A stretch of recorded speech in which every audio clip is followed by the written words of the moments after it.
गुफा के अंदर बहू की ठंडी रसोई और खेती। अरे वाह, यही है ना हमारा गांव, कितना सुंदर है।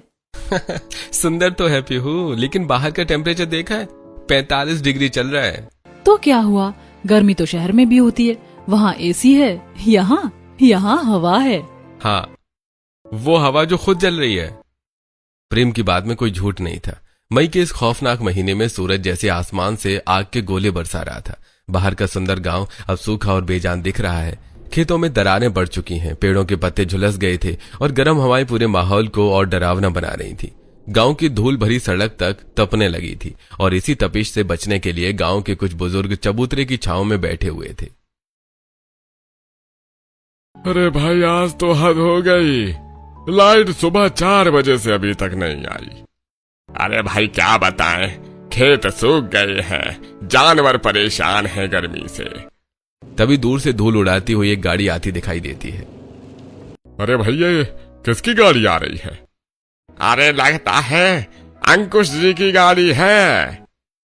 तभी गाड़ी रुकती है और अंकुश जी नीचे उतरते हैं। चबूतरे पर बैठे लोग उठे और उनसे मिलने के लिए आगे आए। अरे अंकुश, हाँ गए आप लोग, पर इस महीने, इस गर्मी में? अरे क्या करें काका, हमारी बहू की जिद थी। बोली इस बार गर्मियों में गांव जाना है। हमने भी कहा चलो देख लो। अरे वाह, बहू का गर्मियों में गांव का शौक एक दिन में निकल जाएगा, देखना। कल तक ये वापस शहर चलो कहने लगेगी। और तभी गाड़ी से पीहू, प्रेम, वृंदा और अदिति उतरती हैं। वैभव काका ने पीहू को देखते हुए कहा, अरे बेटा, तुम हो तो जिसे गांव की गर्मियां पसंद हैं। जी काका, मैं हूँ जिसे गांव भी पसंद है और गर्मियाँ भी। अरे भाई, अभी बोल रही हो बेटा, 2 घंटे बाद तुम्हें असली गर्मी का मजा आएगा। काका आप भूल रहे हैं, मैं शहर से सिर्फ सूटकेस नहीं, अपना ठंडा दिमाग भी साथ लाई हूँ। आप 2 घंटे की बात कर रहे हैं, मैं तो अगले 2 महीने यहीं गुजारने का इरादा करके आई हूँ। देखिएगा, मैं इस गर्मी से बचने का भी जुगाड़ निकालूंगी। तभी वृंदा ने सबको टोकते हुए कहा, अरे बाकी की बातें बाद में करना, वरना यहाँ बीच सड़क पर खड़े खड़े ही पिघल जाएंगे। चलो अब घर चले भाई साहब, हम निकलते हैं, वरना सूरज आज ही हमें भस्म कर देगा। वृंदा की बात सुनकर सबने कदम बढ़ाए। आगे गली के मुहाने पर अमृता, वैभवी और आशा हाथ में पंखा लिए अपनी अपनी देहरी पर बैठी थी। गर्मी ने तो दिमाग ही खराब कर दिया, न अंदर बैठने में चैन है और न ही बाहर। मेरा तो मन करता है सब छोड़ो और उस पहाड़ी वाली गुफा में जाकर बैठ जाओ। हाय दैया, ना गुफा का तो नाम मत लो। पता चला ठंडक के चक्कर में वहाँ गृहस्थी बसाने गई और खुद ही डरावनी कहानी बन गई। मजाक छोड़ो, पर इस गुफा में ठंडक तो वाकई में है, लेकिन क्या फायदा इसी ठंडक का, अब तो वहाँ कोई जाता भी नहीं। आशा चाची की बात अभी पूरी भी नहीं हुई थी कि तभी वृंदा अपने परिवार के साथ वहां से गुजरी। उन्हें देखते ही सभी लोग अपनी बातें छोड़कर उनसे मिलने लगे। अरे वृंदा जी, आप लोग भी गांव ऐसी तपती गर्मी में आए हैं, देखिए ना, गर्मी ने तो सबका बुरा हाल कर रखा है। गर्मी तो बहुत है, लेकिन हमारी बहू का गांव आने का बड़ा मन था, इसीलिए हम सब चले आए। अच्छा, तो बहू जी को गांव की गर्मी पसंद है। बेटा अभी तो पैर जमीन पर रखे हैं, एक दिन में सारी गर्मी समझ आ जाएगी। सभी की बातें सुनकर पीहू से रहा नहीं गया। उसने अमृता को तुरंत जवाब दिया, जी चाची, समझ आ भी गई, इसीलिए तो आई हूँ। सुना है यहाँ की गर्मी दिमाग की बत्ती जला देती है, तो सोचा मैं भी अपना थोड़ा सा टैलेंट यहीं आजमा लूं। पीहू का ये करारा और मजेदार जवाब सुनकर अमृता का मुंह खुला का खुला रह गया। वैभवी ने अपनी नजरें झुका ली। वृंदा अपनी बहू की इस हाजिर जवाबी पर मन ही मन मुस्कुरा उठी और सब आगे बढ़ गए। पर चलते चलते पीहू के कानों में अभी भी आशा चाची का वो अधूरा जुमला गूंज रहा था, उस गुफा में ठंडक तो है। चाची क्या कह रही थी? गुफा ठंडी है, लेकिन वहाँ कोई जाता नहीं है, क्यों? इसी सोच में डूबी हुई पीहू को पता ही नहीं चला कि कब सब लोग घर पहुंच गए। जैसे पुराने घर का दरवाजा खुला, कई दिनों से बंद पड़े घर की धूल और हवा गर्म बाहर निकल आई। फिर सबने मिलकर घर की सफाई शुरू की। जहां प्रेम और अदिति गर्मी से थक चुके थे, वहीं पीहू के चेहरे की खुशी और उत्साह जरा भी कम नहीं हुआ। थोड़ी देर बाद पुराना कूलर भी चल पड़ा। शाम होते होते पीहू ने पूरे परिवार के लिए प्यार से देसी खाना बनाया और फिर आंगन में दरी बिछाकर सब लोग साथ बैठकर खाना खाने लगे। ओ गॉड भाभी, आपके इस गांव वाले एडवेंचर के चक्कर में हम यहाँ आ तो गए हैं, पर ये कूलर भी बस गर्म हवा के थप्पड़ मार रहा है। अदिति, मैंने पहले कहा था पीहू का एडवेंचर अभी शुरू हुआ है, हमारी हालत अभी से टाइट है। अरे खाना खाइए पहले, पेट भरेगा तो गर्मी भी अच्छी लगने लगेगी। जैसे ही सबने पहला निवाला लिया ही था कि कूलर की घरघराहट बंद हो गई। पूरा घर अंधेरे में छा गया, लाइट कट चुकी थी। ये लो, जिसका डर था वही हुआ। भाभी अब तो हद हो गई है, कूलर बंद, पंखा बंद, हम यहाँ कबाब बन जाएंगे। चुप रहो अतिथि, पीहू ने इतनी मेहनत से खाना बनाया है। पीहू बेटा तो फिक्र मत कर। मम्मी कोई ना कोई जुगाड़ तो होगा ही, ये गर्मी हमें हराएगी नहीं। अरे हर जगह जुगाड़ ढूंढ लेती हो, पर इस बार बताओ क्या सोच रही हो? अभी कुछ पक्का नहीं है, पर कल सुबह एक जगह देखनी है। कौन सी जगह? पहले खाना खाओ। सभी लोगों ने जैसे तैसे खाना खाया। रात घिर आई, गर्मी की वजह से घर के अंदर रुकना मुश्किल था। आखिरकार सबने छत पर चादरें बिछाई और वहीं लेटे। यार छत पर तो थोड़ा ठीक है। हाँ, छत पर ठीक है, लेकिन क्या हर रात छत पर ही सोएंगे? अरे नहीं, बस 1-2 दिन की बात है, लाइट आ जाएगी। यहाँ लाइट का कोई भरोसा नहीं है, पहले भी ऐसे ही था। वहीं पीहू चुप लेटी है, उसकी आंखें खुली हैं, आसमान देख रही है, दिमाग चल रहा है। इस घर में नहीं चलेगा, कहीं और कोई ऐसी जगह जहाँ दीवारें खुद ठंडी हो। कुदरत ने जरूर कुछ बनाया होगा, कल की कल देखेंगे। अभी तो मैं आसमान के नीचे आराम से सो जाऊं। अगली सुबह उमस ने फिर घेरा डाल लिया। वृंदा ने दरवाजा खोला तो सामने अमृता और वैभव भी खड़ी थी, जैसे रात भर से वहीं बैठी हो। अरे वृंदा जी, रात कैसी गई? बहू रानी का एडवेंचर कैसा रहा? ठंडी हवा मिली? हम तो रात भर इंतजार में थे, सोचा सुबह होते ही बहू जी के बैग बंद जाएंगे। शहर की हवा याद आती है ना रात को। वृंदा ने एक नजर दोनों पर डाली। चेहरे पर कोई घबराहट नहीं, बस एक शांत मुस्कान, जैसे पहले से पता हो कि सामने वाले क्या कहने वाले हैं। रात बहुत अच्छी गई दीदी, छत पर सोए, तारे देखे। शहर में तो ये नसीब ही नहीं होता। और बहू? मेरी बहू का मजाक उड़ाने की कोशिश में जो वक्त लगा रही हैं आप, उतने वक्त में वो कुछ नया सोच चुकी होगी। वो मुश्किल देखकर हारने वालों में से नहीं है। दोनों चुप हो गईं और छत पर पीहू दूर पहाड़ी की तरफ देख रही थी। इधर पूरा गांव सूखा, उधर घनी हरियाली। तभी आशा चाची की बात याद आई, गुफा उधर ही थी। इधर सब सूखा, उधर इतनी हरियाली, कैसे? नीचे से आवाजें आई, तभी पीहू ने झांक कर देखा। नीचे गांव की औरतों को देखकर वो सीढ़ियों से उतरकर नीचे आ गई। अरे बहू जी, सुना है एडवेंचर करने आई हो इस तपती गर्मी में, शहर का सारा ऐशो आराम छोड़कर? कोई मजबूरी होगी, वरना कौन छोड़ता है एसी बेटा। पीहू रुकी, दोनों को देखा, फिर हल्के से मुस्कुराई, न गुस्से से न तकलीफ से। चाची, आपने कभी मैन वर्सेस वाइल्ड देखा है? वो क्या होता है? एक शो है जिसमें एक इंसान अपना सारा आराम छोड़कर तपती धूप जंगल में निकल पड़ता है, सिर्फ इसलिए कि मुश्किल को जीतना सीखे। तो चाची जी, जो आराम छोड़कर निकले वो कमजोर नहीं होता, वो बस औरों से थोड़ा अलग होता है।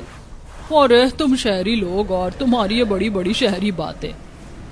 चाची, बातें शहर की हो या गांव की, दिल सच्चा हो ना तो हर बात अपनी लगती है। दोनों चुप हो गईं। वृंदा ने पीहू को देखा और हल्का सा मुस्कुरा दी। थोड़ी देर बाद दोनों पड़ोसनें चली गईं और फिर घर में सब साथ बैठकर नाश्ता कर रहे थे। लेकिन पीहू का ध्यान अब भी सुबह छत से दिख रही हरियाली में ही अटका हुआ था। पापा, कल आंटी गुफा की बात कर रही थी और आज मैंने छत से देखा, पूरा गांव सूखा है पर पहाड़ी के उस पार सब हरा भरा है। जरूर वहीं होगी वो गुफा, चलते हैं ना एक बार देखने। अंकुश का हाथ चाय के गिलास पर रुक गया, एक नजर वृंदा को, फिर पीहू को। अरे ठंडी तो बहुत है बेटा वो जगह, पर वहां जाते नहीं है लोग। क्यों पापा? बस ऐसे ही, पुरानी जगह है।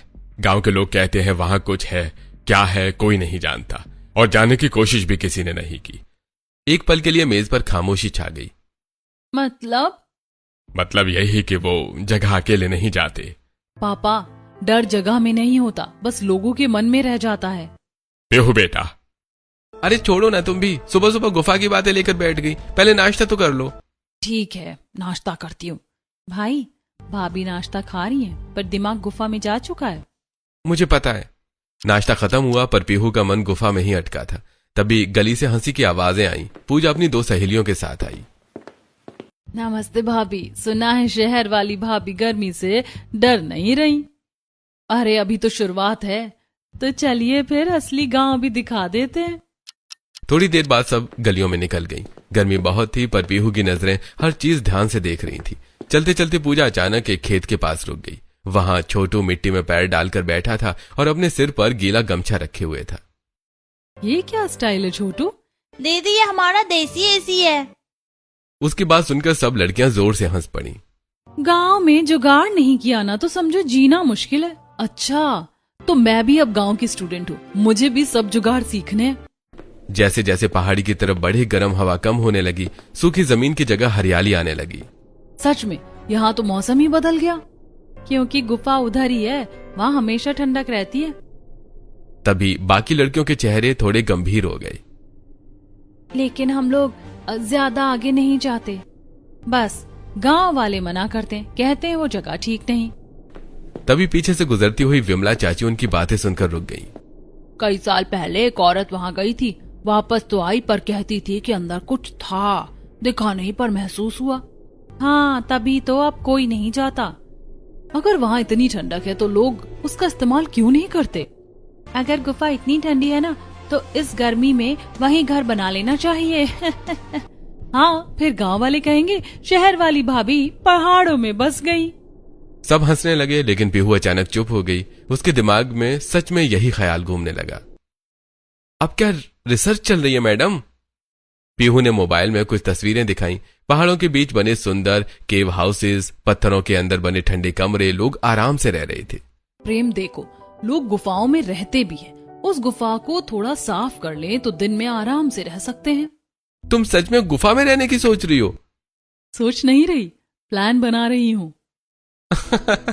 मम्मी पापा तुम्हें गुफा में रहने देंगे क्या? हाँ, पापा तो नाम सुनते ही मना कर देंगे। डर की वजह से मना करते हैं। अगर समझिए कि वहाँ ठंडक है, आराम है, तो मान जाएंगे। अरे तुम ना सच में अलग हो। और तुम मेरे पार्टनर हो, और तुम्हें भी अलग बनना पड़ेगा। मतलब अब मुझे भी जंगल एडवेंचर करना पड़ेगा?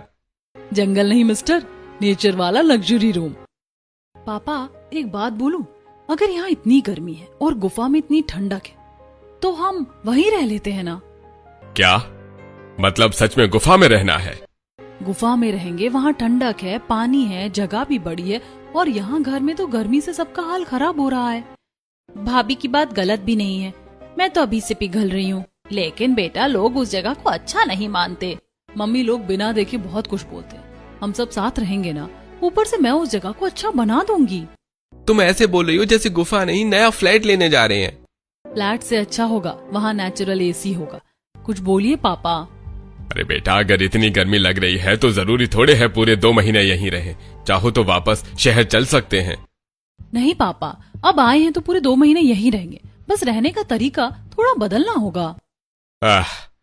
अगर सब साथ रहेंगे और संभल कर रहेंगे तो कोशिश कर सकते हैं।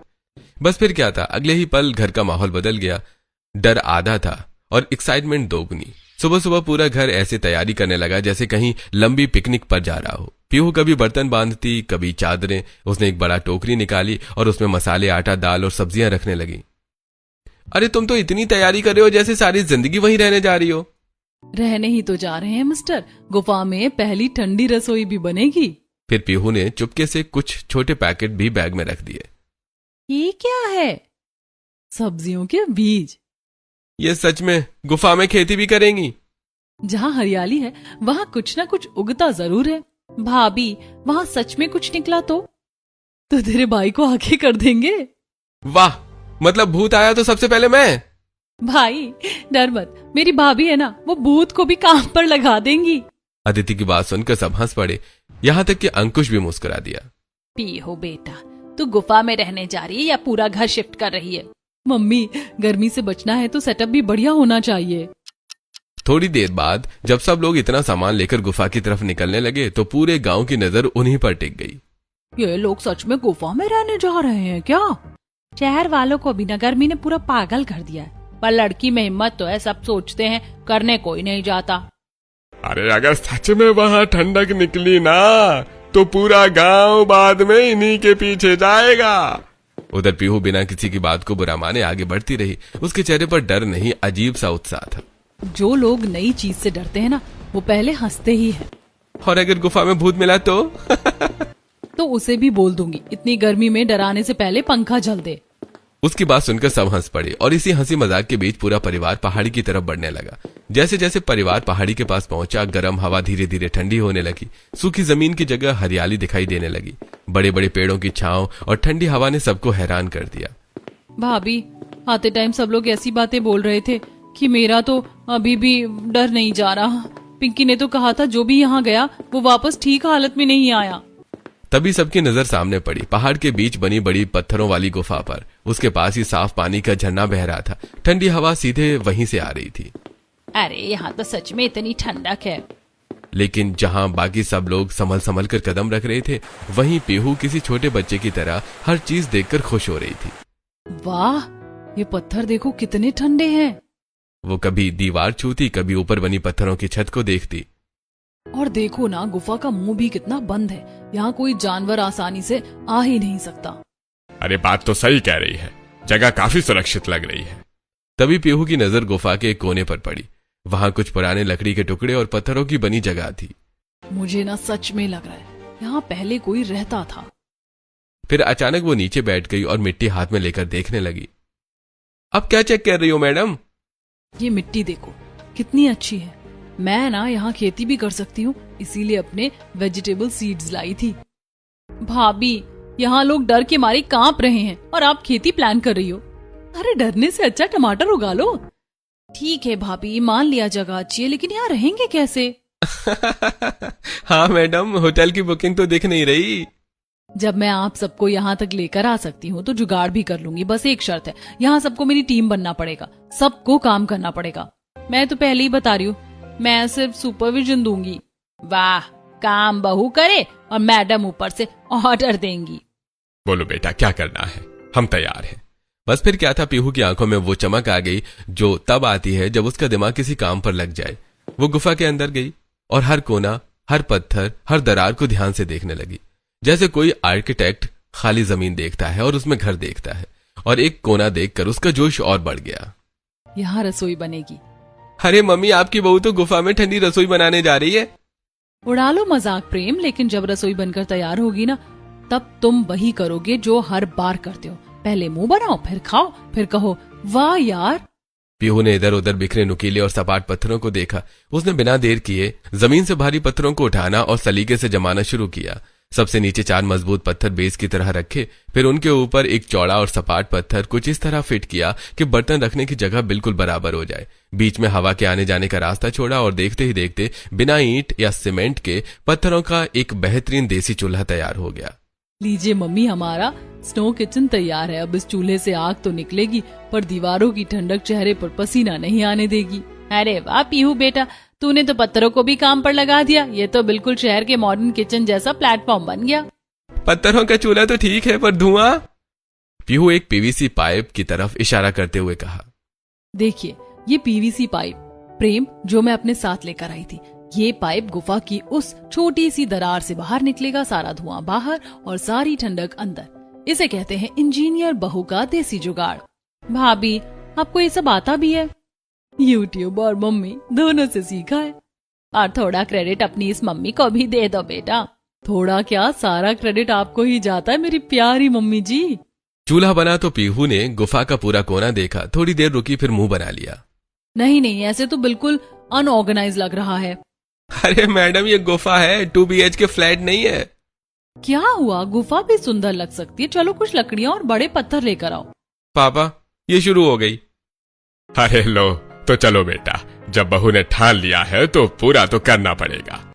प्रेम और अंकुश बाहर से लकड़ियां और पत्थर लाने लगे। उधर पीहू और वृंदा ने मिलकर गुफा की दीवार के साथ छोटी छोटी शेल्फ जैसी जगह बनाई, पत्थर जमाकर एक के ऊपर एक। देखते ही देखते मसालों के डिब्बे एक तरफ सज गए, बर्तन दूसरी तरफ। चूल्हे के ऊपर लकड़ी की पतली टहनियों से एक छोटा सा स्टैंड भी बन गया। अरे वाह, ये तो सच में रसोई जैसी लगने लगी। भाभी, आपने गुफा को किचन में बदल दिया। अभी तो शुरुआत है मैडम। तभी उसकी नजर गुफा के ठीक बाहर नरम पड़ी मिट्टी पर पड़ी, जहां झरने की नमी जमीन तक आती थी। वहां मिट्टी एकदम काली और उपजाऊ थी। पीहू रुकी और फिर उसके चेहरे पर वो मुस्कान आई जो प्रेम को अच्छी तरह पहचान आती थी। पीहू, अब क्या? अब कुछ नहीं, प्लीज। ये देखो, जो वेजिटेबल सीड्स में लेकर आई थी, अब वक्त आ गया है कि उनका इस्तेमाल किया जाए। और देख लेना, कुछ दिन बाद यहाँ हमारी अपनी सब्जियां उगेंगी। पीहू, तुम बीज भी साथ लाई थी? जहाँ जाओ बीज साथ रखो, कभी काम आते हैं। अरे बहू, तू गुफा में रहने नहीं, पूरा नया घर बसाने आई है। घर दीवारों से नहीं बनता पापा, लोगों से बनता है, और रसोई की खुशबू से। थोड़ी देर बाद पीहू ने चूल्हे पर सब्जी चढ़ा दी। झरने के ठंडे पानी और देसी मसालों की खुशबू से पूरी गुफा महक उठी। वाह भाभी, गुफा में भी इतना टेस्टी खाना। अभी तो बाहर से लाई सब्जियों से खाना बना रही हूँ, लेकिन फिर देखना धीरे धीरे यहीं अपनी सब्जियां उगेंगी और उनका टेस्ट, उफ, सोचकर ही मुंह में पानी आ रहा है। अरे बस भी करो मैडम जी, पहले ये वाली सब्जी आराम से खा लें। आपकी खेती को फलने फूलने में अभी थोड़ा टाइम लगेगा। वहीं बैठकर सब हंसते मुस्कुराते खाना खाने लगे।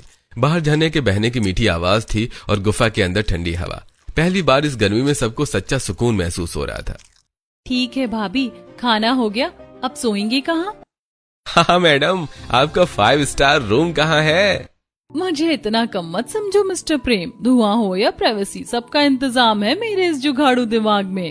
थोड़ी ही देर में पीहू के कहने पर प्रेम और अंकुश जी को बाहर से सूखी घास, बांस की खपच्चियां और बड़ी लकड़ियां ले आए। पीहू ने गुफा के दोनों कोनों में पड़े भारी पत्थरों को स्टैंड की तरह इस्तेमाल किया और उन पर लकड़ियां टिका दी। फिर ऊपर से सूती चादरें और पुरानी साड़ियां डाल दी गईं। देखते ही देखते गुफा के भीतर छोटे छोटे हवादार कमरे तैयार हो गए।